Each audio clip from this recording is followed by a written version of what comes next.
Hello, ಎಲ್ರಿಗೂ ನಮಸ್ಕಾರ.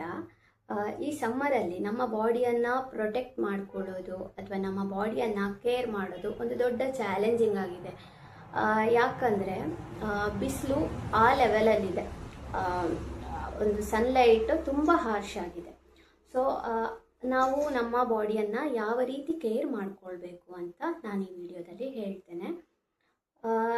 ಈಗ ಈ ಸನ್ಲೈಟಿಂದ ನಮಗಾಗ್ತಿರುವಂತಹ ಮೇನ್ ತೊಂದರೆಗಳೆಂತ ಅಂದರೆ ಕಣ್ಣು ಉರಿ ಇರ್ಬೋದು, ಕಣ್ಣು ಬಿಸಿ ಬಿಸಿ ಆಗುವಂಥದ್ದು, ತಲೆನೋವು, ಮೈಗ್ರೇನ್ ಇರುವವರಿಗೆ ಈ ಬಿಸಿಲು ಇನ್ನೂ ಟ್ರಿಗರ್ ಮಾಡ್ತಾ ಇದೆ. ನಾವು ಎಷ್ಟೇ ಬಿಸಿಲನ್ನು ಅವಾಯ್ಡ್ ಮಾಡಿದರೂ ಕೂಡ ನಮಗೆ ಅದು ಒಂದಲ್ಲ ಒಂದು ರೀತಿಯಲ್ಲಿ ತೊಂದರೆ ಕೊಡ್ತಾನೆ ಇದೆ. ನಮ್ಮ ಬಾಡಿ ಡಿಹೈಡ್ರೇಟ್ ಆಗ್ತಾ ಇದೆ.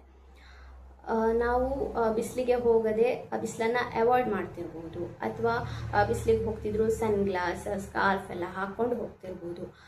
ಇನ್ನು ಕೆಲವೊಬ್ಬರಿಗೆ ಬಿಸಿಲನ್ನು ಅವಾಯ್ಡ್ ಮಾಡ್ಲಿಕ್ಕೆ ಆಗ್ತಾ ಇಲ್ಲ, ಯಾಕಂದರೆ ಅವರ ಕೆಲಸನೇ ಆ ರೀತಿ ಇದೆ. ಅಂಥ ಟೈಮಲ್ಲಿ ನಾವು ನಮ್ಮ ಬಾಡಿಯನ್ನು ಯಾವ ರೀತಿ ಕೇರ್ ಮಾಡ್ಕೊಳ್ಬೇಕು ಅಂತ, ಫಸ್ಟಿಗೆ ನಮ್ಮ ತಲೆಗೆ ನಾವು ಕರೆಕ್ಟಾಗಿ ಆಯಿಲ್ ಅಪ್ಲೈ ಮಾಡಬೇಕು.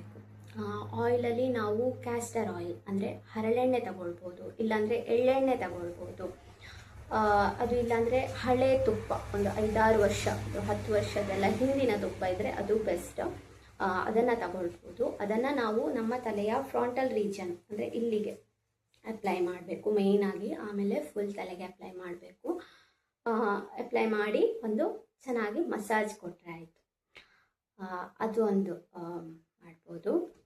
ಆಮೇಲೆ ಹೇರ್ ಪ್ಯಾಕ್ ಅಂತ ಹೇಳೋದು ಹೇರಿಗೆ ಮಾತ್ರ ಬೆನಿಫಿಟ್ ಆಗುವಂತಿರಬಾರ್ದು. ನಮ್ಮ ತಲೆಗೆ, ನಮ್ಮ ಕಣ್ಣಿಗೆ, ನಮ್ಮ ಮೈಂಡಿಗೆ ರಿಲ್ಯಾಕ್ಸ್ ಆಗುವಂತೆ ಕೂಡ ಇರಬೇಕು. ಅದಕ್ಕೋಸ್ಕರ ನಾವಿಲ್ಲಿ ಹೇರನ್ನು ಮಾತ್ರ ತಗೊಳ್ಳದೆ ನಮ್ಮ ಬಾಡಿಗೆ ಯಾವುದು ಒಳ್ಳೆಯದು, ಯಾವ ಹೇರ್ ಪ್ಯಾಕ್ ಹಾಕಿದರೆ ನಮ್ಮ ತಲೆ ಕೂಡ ತಂಪಾಗ್ತದೆ, ನಮ್ಮ ಕಣ್ಣು ಕೂಡ ತಂಪಾಗ್ತದೆ, ನಮ್ಮ ಕಣ್ಣನ್ನು ಹೈಡ್ರೇಟ್ ಆಗಿ ಇಟ್ಟುಕೊಳ್ಬೋದು ಅಂತ ನೋಡಿಕೊಂಡು ನಾವು ಆ ಒಂದು ಹರ್ಬ್ಸನ್ನು ಸೆಲೆಕ್ಟ್ ಮಾಡಿಕೊಳ್ಬೋದು. ಅದರಲ್ಲಿ ದಾಸವಾಳ, ಮೊಸರು, ಮೆಂತೆ ಇದನ್ನು ಸೆಲೆಕ್ಟ್ ಮಾಡಿಕೊಳ್ಬೋದು. ದಾಸವಾಳದಲ್ಲಿ ದಾಸವಾಳ ಹೂ ಅಥವಾ ಎಲೆ, ಹಾಗೆ ಮೆಂತೆ ಕಾಳು ಇದನ್ನು ನೆನೆಸಿಟ್ಟು ಹೇರ್ ಪ್ಯಾಕ್ ಮಾಡಿಕೊಂಡು ಹಾಕ್ಬೋದು. ಮೊಸರನ್ನು ಕೂಡ ಹಾಕ್ಬೋದು. ಹೇರ್ ಪ್ಯಾಕ್ ಅಂತ ನಾನೊಂದು ಹೆಸರಿಗಷ್ಟೇ ಹೇಳಿದ್ದು. ಅದನ್ನು ನಾವು ಮೇಯ್ನಾಗಿ ಹಾಕಬೇಕಾಗಿರೋದು ಸ್ಕಾಲ್ಪಿಗೆ, ಅಂದರೆ ಫ್ರಾಂಟಲ್ ರೀಜನಿಗೆ ಮೇಯ್ನಾಗಿ ಇಲ್ಲಿಗೆ ಅಪ್ಲೈ ಮಾಡಿಬಿಟ್ಟು ಫುಲ್ ಸ್ಕಾಲ್ಪಿಗೆ ಅಪ್ಲೈ ಮಾಡಬೇಕು.